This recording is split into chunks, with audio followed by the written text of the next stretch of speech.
उपस्थित सर्व बंधू आणि भगिनींनो, उपासना कार्यक्रमामध्ये आपले हार्दिक स्वागत. प्रियांनो, या दिवसामध्ये आपण लेवीय या पुस्तकाचा अभ्यास करीत आहोत. मागील भागात आपण 2 अर्पणांविषयी पाहिले होते. ते म्हणजे हुमार्पण आणि अन्नार्पण. आज आपण आणखीन पुढे जात असताना शांतार्पण म्हणजे काय, ते करताना काय अपेक्षित होते, हे आपण पाहणार आहोत.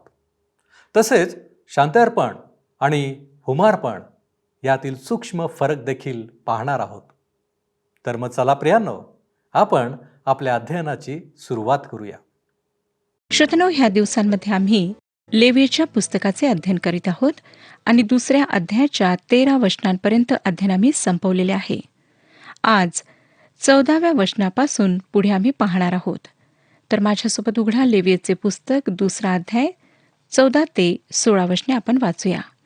परमेश्वरा प्रित्यर्थ तुला अन्नार्पण म्हणून प्रथम उपज अर्पावयाचा असेल तर विस्तवावर भाजलेल्या हिरव्या कणसातला दाणा म्हणजे हिरव्या कणसाच्या चोळून काढलेल्या ओंब्या प्रथम उपसाचे अन्नार्पण म्हणून आण. त्यावर तेल ओत व धूप ठेव, हे अन्नार्पण होय. चोळून काढलेले दाणे व तेल ह्यापैकी काही व सर्व धूप स्मारक भाग म्हणून याजकाने जाळावा. हा परमेश्वराप्रित्यर्थ हव्य होय. श्रोत्यानो, प्रथम उपसाचा सण ज्याविषयी लेवीचे पुस्तक 23वा अध्याय 9 ते 14 वचनांमध्ये सांगितले आहे, तो अन्नार्पण तसेच वल्हांडणाचा सण होता. लेवीचे पुस्तक 6वा अध्याय 14 ते 23 वचनांमध्ये अन्नार्पणाचा नियम सांगितलेला आहे. निर्गमचे पुस्तक 29वा अध्याय 39 आणि 40 वचनांप्रमाणे असं प्रगट होतं की सकाळ व संध्याकाळच्या होमार्पणासोबत अन्नार्पण सुद्धा केल्या जात असे. अन्नार्पण ख्रिस्ताला त्याच्या पावित्र्यामध्ये समोर ठेवते. त्याच प्रकारे विश्वासणाऱ्याचे ख्रिस्तामध्ये जे पावित्र्य आहे ते दर्शविते, ख्रिस्ताचे सिद्ध मानवत्व प्रगट करते. आता आपण 3ऱ्या अध्यायाकडे वळत आहोत. ह्या अध्यायामध्ये गुराढोरांचे अर्पण, शेरडा मेंढरांच्या कळपातून अर्पण आणि बकऱ्याचे अर्पण, शांतार्पणाचा नियम ह्याविषयी सांगण्यात आलेले आहे. हे अर्पण विश्वासणाऱ्यांची ख्रिस्ताद्वारे पित्याशी असलेली जी सहभागिता आहे तिला दर्शविते. श्रोत्यांनो, आम्ही फक्त प्रभू येशू ख्रिस्ताद्वारेच परमेश्वराजवळ येऊ शकतो. तोच एक मार्ग आहे. कोणतेच अर्पण ख्रिस्तामध्ये असलेल्या विलक्षणतेला व त्याच्या गौरवी पैलूंना समोर ठेवू शकत नाही. ज्या प्रकारे त्याच्या पृथ्वीवरील जीवनाला माहिती करून घेण्याकरिता आम्हाला 4ही शुभवर्तमानांची आवश्यकता पडते, तसेच लेवीमधील 5ही अर्पणे येशू ख्रिस्ताचे व्यक्तित्व व कार्य पाहण्याकरिता आवश्यक आहेत. आम्हाला दिसेल की शांतार्पण व होमार्पण ह्यामध्ये फार सारखेपणा आहे, परंतु ह्यामधील अगदी सूक्ष्म अंतर आता आम्ही पाहणार आहोत. शांतार्पण सुद्धा एक विशेष अर्पण आहे. शांतार्पण ख्रिस्ताने वधस्तंभावर आपले रक्त सांडून जी शांती दिली त्याविषयी बोलत नाही, कारण ह्याचा संबंध पापाशी आहे व ते असुवासिक हव्याच्या खाली येते. ते ख्रिस्त ज्याला पापांसाठी आमची शांती करण्यात आले त्याच्याशी संबंधित आहे. पॉल कलसेकरासपत्र 1 अध्याय 20 ते 22 वचनांमध्ये लिहितो. कलसेकरासपत्र 1 अध्याय 20 ते 22 वचने. आणि त्याच्या वधस्तंभावरील रक्ताच्या द्वारे शांती करून त्याच्याद्वारे जे सर्व काही आहे ते सर्व, ते पृथ्वीवरील असो किंवा स्वर्गातील असो, त्याचा स्वतःबरोबर त्याच्याद्वारे समेट करावा, हे पित्याला बरे वाटले. जे तुम्ही पूर्वी परके व दुष्कर्मे करीत मनाने वैरी झाला होता, त्या तुमचा आता त्याने स्वतःच्या रक्तमांसाच्या देहात मरणाच्या द्वारे समेट केला, ह्यासाठी की त्याने तुम्हास पवित्र, निष्कलंक व निर्दोष असे आपणासमोर उभे करावे. श्रोत्यानो, हे शांतार्पण आहे. ह्यापेक्षा शांतार्पण त्या शांतीविषयी विशेष करून सांगते, ज्याविषयी पॉल इफिसकरासपत्र 2 अध्याय 23 ते 22 ह्या वचनांमध्ये सांगतो. माझ्यासोबत उघडा. नवीन करारातील इफिसकरासपत्र ह्याचा 2 अध्याय 13 ते 22 वचने. परंतु जे तुम्ही पूर्वी दूर होता ते तुम्ही आता ख्रिस्त येशूच्या ठायी ख्रिस्ताच्या रक्ताच्या योगे जवळचे झाला आहात, कारण तो आपली मूर्तिमंत शांती आहे. त्याने दोघांस एक केले आणि मधली आड भिंत पाडली. त्याने आपल्या देहाने वैर नाहीसे केले. हे वैर म्हणजे आज्ञाविधींचे नियमशास्त्र, यासाठी की स्वतःच्या ठायी दोघांचा एक नवा मानव निर्माण करून त्याने शांती प्रस्थापित करावी आणि त्यांचे एक शरीर करून आपण वधस्तंभावर वैरभाव जीवे मारून त्याच्याद्वारे दोघांचा देवाशी समेट करावा. आणि त्याने येऊन जे तुम्ही दूर होता त्या तुम्हाला शांतीची सुवार्ता सांगितली, जे जवळ होते त्यांनाही शांतीची सुवार्ता सांगितली, कारण त्याच्याद्वारे आत्म्याच्या योगे आपणा उभयोत्यांचा पित्याजवळ प्रवेश होतो. तर ह्यावरून तुम्ही आतापासून परके व उपरी नाही, पण पवित्र जनांच्या बरोबरीचे नागरिक व देवाच्या घरचे आहात. प्रेषित व संदेष्टे ह्या पायावर तुम्ही रचिलेले आहात. स्वतः ख्रिस्त येशू मुख्य कोनशिला आहे. त्याच्यामध्ये सबंध इमारत जोडून रचली असता प्रभूच्या ठाई वाढत वाढत पवित्र मंदिर होते. प्रभूच्या ठाई तुम्हीही आत्म्याच्याद्वारे देवाच्या वस्तीसाठी एकत्र रचले जात आहात. श्रोत्यानो, ती शांती जी विश्वासणाऱ्यांना ख्रिस्ताद्वारे आत्म्यात पित्याच्या सहभागितेत आणते, त्या शांतीविषयी ही वचने सांगतात. शांतार्पणात वधस्तंभावरील रक्ताद्वारे जी शांती ख्रिस्ताने आम्हाला दिली त्यावर भर नाही, परंतु त्या वधस्तंभावरील रक्ताद्वारे तो आमची शांती आहे ह्यावर भर आहे. तो सर्व विश्वासणाऱ्यांचे एकत्रित येण्याचे आणि पित्याशी सहभागिता करण्याचे ठिकाण आहे. व्यक्तींना, कुटुंबांना, समाजाला, विभिन्न जातींना, राष्ट्राला अलग करणाऱ्या भिंतींना पाडणारा फक्त प्रभू येशू ख्रिस्त आहे. ख्रिस्तामध्ये सर्वांना एक करण्यात आले आहे. हेच प्रेषित योहानाचे पहिले पत्र 1 अध्याय आणि 3 वचनामध्ये सांगतो. योहानाचे पहिले पत्र 1 अध्याय आणि 3 वचन, जे आम्ही पाहिले आहे व ऐकले आहे ते तुम्हासही ह्यासाठी कळवितो की तुम्हीही आमच्याशी सहभागी व्हावे. आपली सहभागिता तर पित्याबरोबर व त्याचा पुत्र येशू ख्रिस्त ह्याबरोबर आहे. श्रोत्यानो, शांतार्पण आम्हाला एकत्र आणते. हे तेव्हाच होते जेव्हा आम्ही ख्रिस्ताच्या भोवती भेटतो व एकमेकांकडे ओढल्या जातो. विश्वासणाऱ्यांशी सहभागिता करण्यात मला काहीच वावगे वाटत नाही.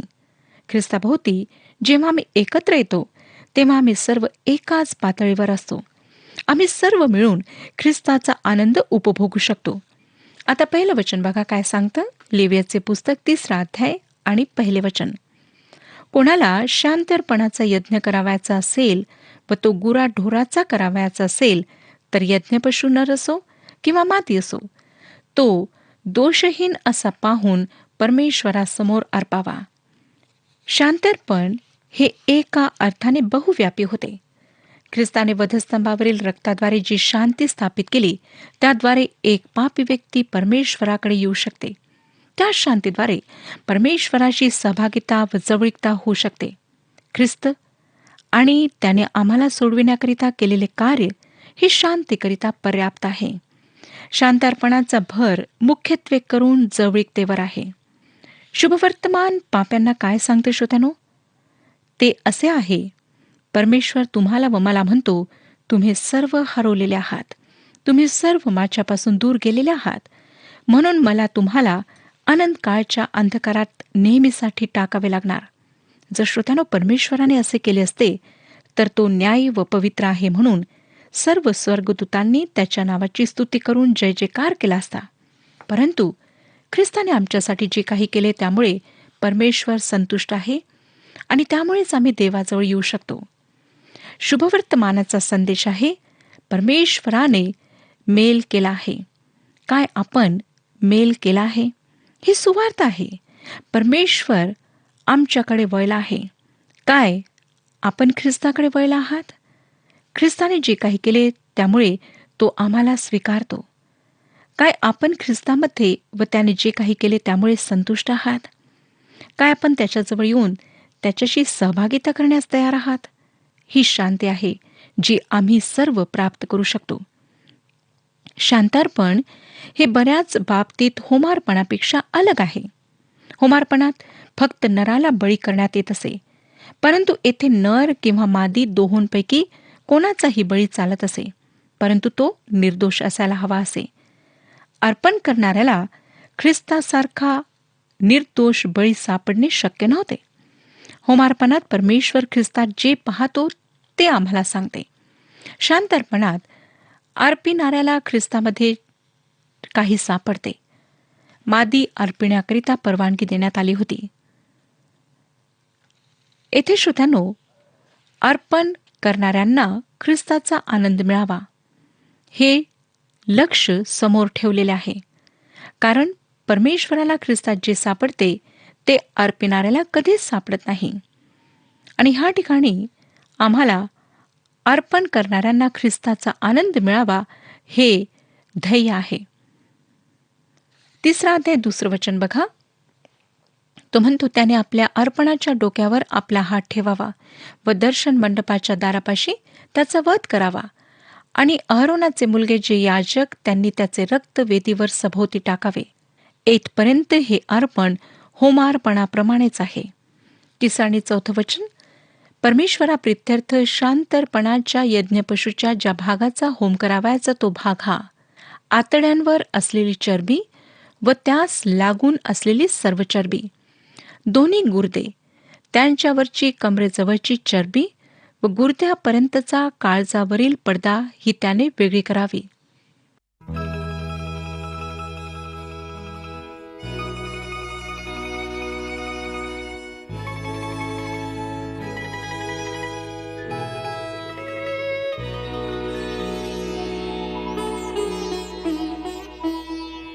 ख्रिस्ता तुझ्यावरी प्रेम वाढो, माझे तुझ्यावरी प्रेम वाढो. ख्रिस्ता तुझ्यावरी पाया मी पडते, अर्जी करीते, तुझवरी प्रेम वाढो. ख्रिस्ता तुझ्यावरी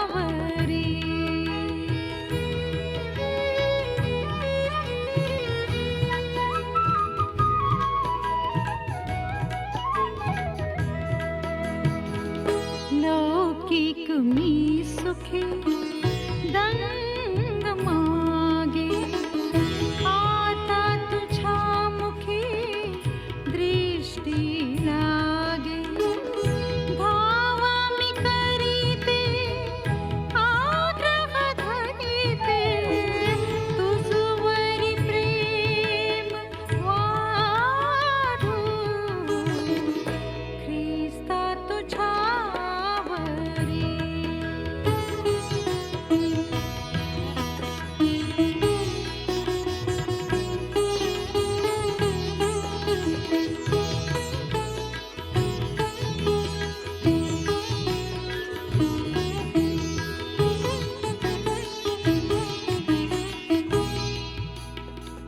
पारखिता मना,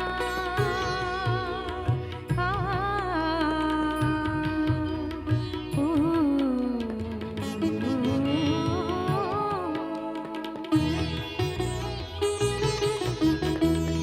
पारखिता मना, दुःख हो, ज्वालाही लागता हीन जाऊ. अग्नीत पोळता मी मने सर्वथा, तुझवरी प्रेम वाढो. ख्रिस्ता तुझ्यावरी प्रेम वाढो, माझे तुझ्यावरी प्रेम वाढो. ख्रिस्ता तुझ्यावरी पाया मी पडते, अर्जी करीते, तुझवरी प्रेम वाढो. ख्रिस्ता तुझ्यावरी प्रेम वाढो. ख्रिस्ता ह्या ठिकाणी होमार्पणात व शांतार्पणात असलेला फरक सांगण्यात आलेला आहे. त्या वेदीवर संपूर्ण होमार्पण ठेवण्यात येत असे. शांतार्पणात फक्त काहीच भाग अर्पण्यात येत असे. तो भाग सुद्धा स्पष्ट केला जाई, जो निवडलेला हिस्सा असे, ज्यात चरबी व आतला भाग असे. हे सर्व गुप्त जे धन आहे, जे लपलेले धन आहे, उत्तम मौल्यवान गुण व ख्रिस्ताच्या चारित्र्याचे जे अमूल्य महत्त्व आहे, जे फक्त परमेश्वरालाच ठाऊक आहे, त्याविषयी सांगते. अनेकदा श्रोत्यांनो, लोक प्रतिष्ठित व्यक्तीविषयी खोट्या नाट्या गोष्टी पसरवून त्या व्यक्तीची निंदा नालस्ती करतात.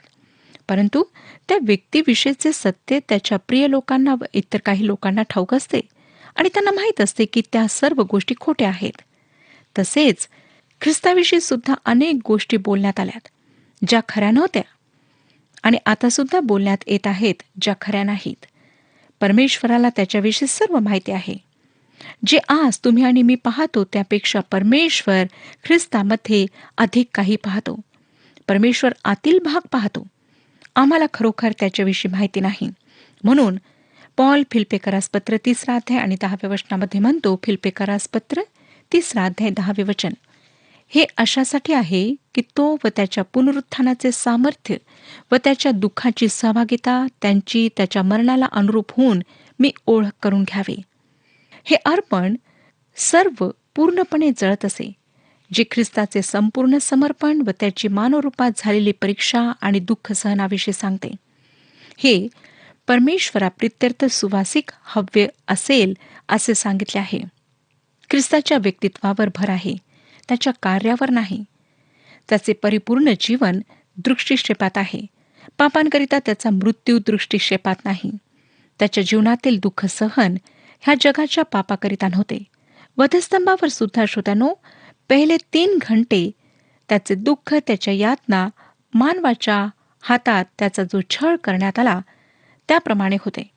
शेवटल्या 3 घंट्यात मात्र तो वधस्तंभ एक वेदी बनला, ज्यावर देवाचा पुत्र अर्पिला गेला. त्या शेवटल्या 3 तासात काय घडले ते अंधकाराने पडदा टाकून मानवापासून लपवले आणि परमेश्वराने त्याला कशा प्रकारे दुःख दिले, त्याला काय सहन करावे लागले ते मानव पाहू शकला नाही. यशायाचे पुस्तक 53 अध्याय आणि 10 वचन आम्हाला सांगतं. यशायाचे पुस्तक 53 अध्याय 10 वचन, त्याला ठेचावे असे परमेश्वराच्या मर्जीस आले, त्याने त्याला पिडिले. त्याच्या जीवाचे दोषार्पण झाल्यावर तो संतती पाहिल. लक्षात घ्या की शांतर्पणाला होमार्पणासोबत ठेवण्यात येईल. दोन्ही मिळून ख्रिस्ताची अंतर्महत्ता व गौरवाचे पूर्ण दृश्य आम्हाला दाखवितात. आता आपण 6 आणि 7 वचने वाचूया.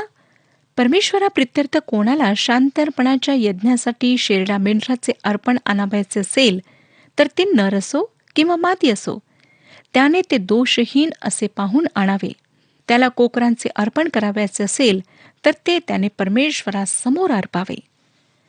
कोकरा ख्रिस्ताचे चरित्र फार विलक्षण रीतीने समोर ठेवतो, म्हणून शांतर्पणात तो अर्पण म्हणून योग्य ठरतो. परंतु ह्या विरुद्ध बैल किंवा वासरू आमच्या प्रभूची सेवकाच्या रूपातली सेवा समोर ठेवतात. बैल श्रोतानो पाळीव प्राणी आहे, ज्याला ओझे वाहण्याकरिता, शेतात नांगर चालविण्याकरिता, प्रवासासाठी आणि इतर कामांसाठी उपयोगात आणल्या जाते. बैल सेवक व मानवाचा मित्र आहे. बैल ख्रिस्ताचे सेवकाचे रूप दर्शवितो. हा ख्रिस्ताच्या सेवेचा एक पैलू आहे, जो मार्ग ऋषभवर्तमानामध्ये समोर ठेवण्यात आला आहे. आम्हाला हे समजून घ्यायचे आहे की ख्रिस्त सेवकाच्या रूपात मानवासाठी काहीही करणारा नव्हता. तो मानवाच्या आज्ञेप्रमाणे धावत नव्हता. मार्गचे शुभवर्तमान त्याला देवाच्या सेवकाच्या रूपात, जो देवाची इच्छा पूर्ण करण्याकरिता आला, त्या रूपात आमच्या समोर ठेवते. तरी सुद्धा कोकरा ख्रिस्ताचा मानवाशी जीवन आणि मृत्यू ह्यामध्ये जो संबंध आहे त्याला समोर ठेवतो. काय आपण कधीही लक्षात घेतले आहे? त्याच्या सेवेच्या सुरुवातीच्या काळात बप्तिस्मा करणाऱ्या योहानाने त्याच्याविषयी योहानकृत शुभवर्तमान 1 अध्याय 29 वचनामध्ये म्हटले. योहानकृत शुभवर्तमान 1 अध्याय 29 वचन, हा पहा जगाचे पापहरण करणारा देवाचा कोकरा. हे त्याच्या कार्यासंबंधी आहे. नंतर त्याने योहानचे शुभवर्तमान 1 अध्याय 36 वचनामध्ये म्हटले, हा पहा देवाचा कोकरा, ज्याद्वारे त्याच्या व्यक्तित्वाला त्याने दर्शविले. श्रोत्यानो, सुरुवातीपासूनच कोकरा ख्रिस्ताचे गुण आणि योग्यता दर्शवितो. जगाचे पाप स्वतःवर घेऊन मानवाची जागा घेण्याकरिता मानवाला ज्या यातना, जी शिक्षा होणार होती ती सहन करण्याकरिता तो ह्या जगात आला. सगळ्यात पहिले अर्पण जे हाबेलने केले होते ते कोकऱ्याचे होते.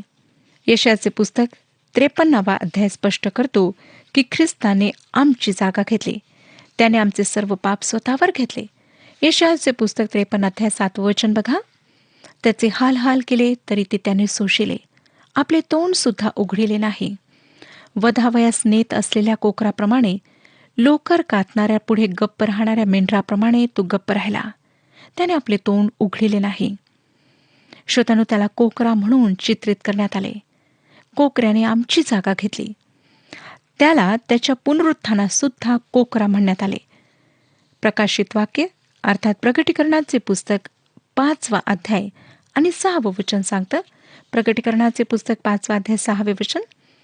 तेव्हा राजासन व 4 प्राणी ह्यांच्यामध्ये आणि वडील मंडळ ह्यांच्यामध्ये ज्याचा जणू काय वध करण्यात आला होता असा कोकरा उभा राहिलेला मी पाहिला. त्याला 7 शिंगे व 7 डोळे होते. ते सर्व पृथ्वीवर पाठविलेले देवाचे 7 आत्मे आहेत.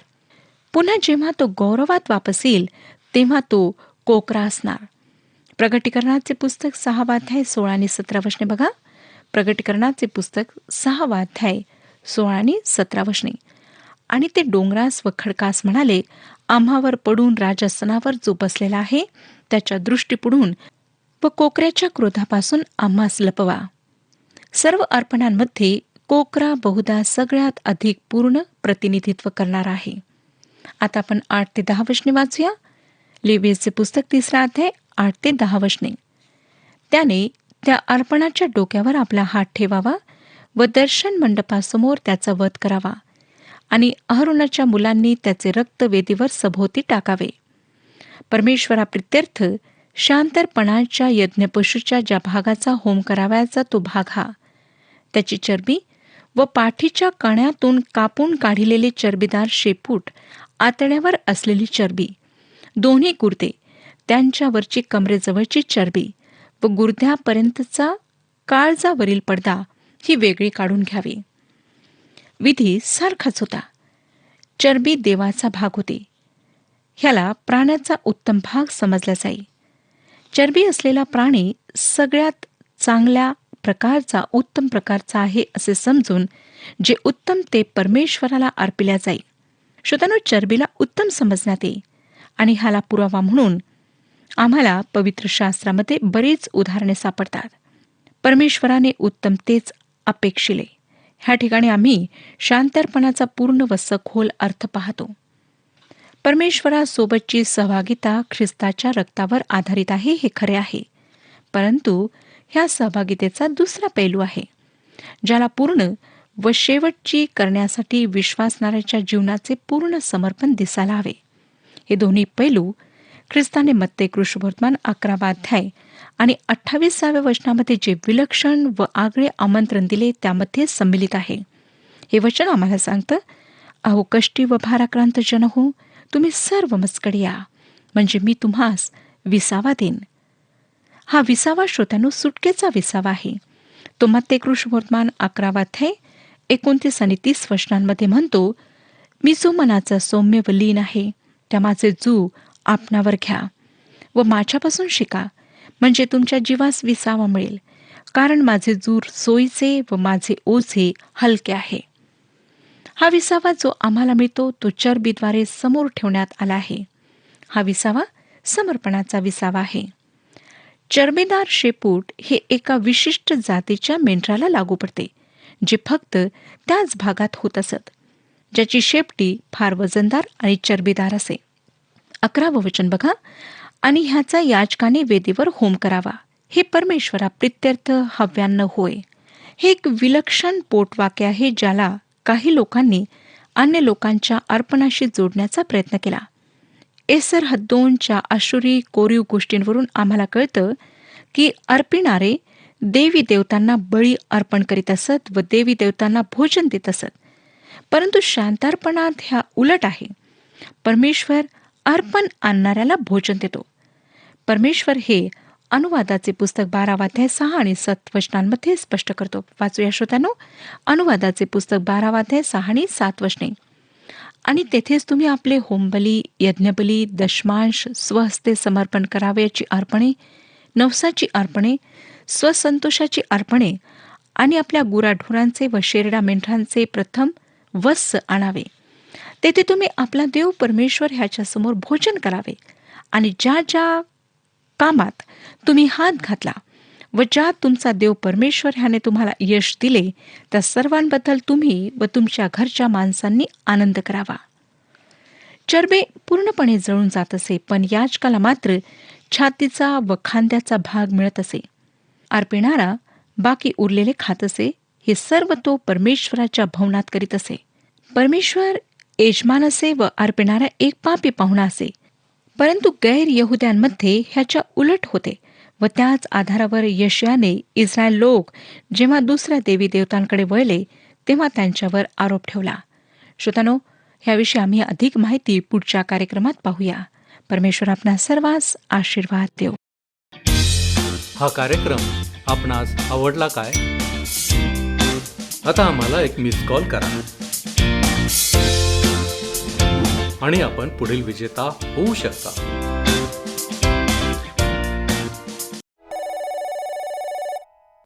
प्रियांनो, माझी खात्री आहे की आजचे अध्ययन आम्हाला आशीर्वादाचे झाले असेल. आज आपण शांतपणे याबद्दल माहिती घेतली आहे. लक्षात असू द्या प्रियांनो की शांतपणात वधस्तंभावरील ख्रिस्ताद्वारे येशू आमची शांती आहे यावर भर आहे. ख्रिस्तामध्ये संतुष्ट असणे आणि आमची ख्रिस्ताशी सहभागिता असणे हीच शांती आहे. ख्रिस्ताचे समर्पण संपूर्ण होते. त्याची मानव रूपात झालेली परीक्षा आणि दुःख सहन आम्ही कदापि विसरू नये. म्हणूनच त्याला देवाचा कोकरा असे संबोधण्यात आले. आमचे ह्याकडे लक्ष असावे की जे उत्तम त्याचेच अर्पण करण्यात येईल. आज आम्ही देवाला काय देणार आहोत? आज देवासमोर आमचे अर्पण काय आहे? आपण विचार करू. आपण प्रार्थना करूया. पवित्र पवित्र पवित्र थोर आणि सामर्थ्यवान देव बापा, पुन्हा एक वार आम्ही तुझ्या चरणापाशी आलेलो आहोत. तू जिवंत आणि पवित्र असा देव आहेस. तू आमचा निर्माण करता आहेस आणि तुझी इच्छा देखील आहे की जसा तू पवित्र आहेस तसं आम्ही देखील पवित्र असावं. आणि म्हणूनच प्रभूजी, आमच्या जीवनामध्ये आम्ही ख्रिस्ताशी संयुक्त राहणं, त्याच्याशी जोडले जाणं अत्यंत महत्त्वाचं आहे. ही आवश्यकता आम्हाला समजून आलेली आहे. आजच्या वचनांबद्दल आणि मार्गदर्शनाबद्दल आम्ही तुझ्या आभारी आहोत. या गोष्टी आमच्या अंतःकरणामध्ये ठसविल्या जाव्यात. आमचं अंतःकरण त्याच्याद्वारे बदलून जावं. आणि प्रभूजी, आमच्या जीवनाच्या द्वारे आम्ही तुला गौरव देणारे व्हावे, यासाठी आम्ही स्वतःला तुझ्या पवित्र हातामध्ये सोपवित आहोत. तो आम्हाला स्पर्श कर. तो आम्हाला आशीर्वादित कर. नासरेतकर प्रभू येशू ख्रिस्ताच्या पवित्र नावामध्ये ही विनंती करतो, म्हणून तू ऐक. आमेन. ख्रिस्ताने तुम्हाला निवडले आहे म्हणून योग्य फळ द्या. प्रभू आपणास सहाय्य करो.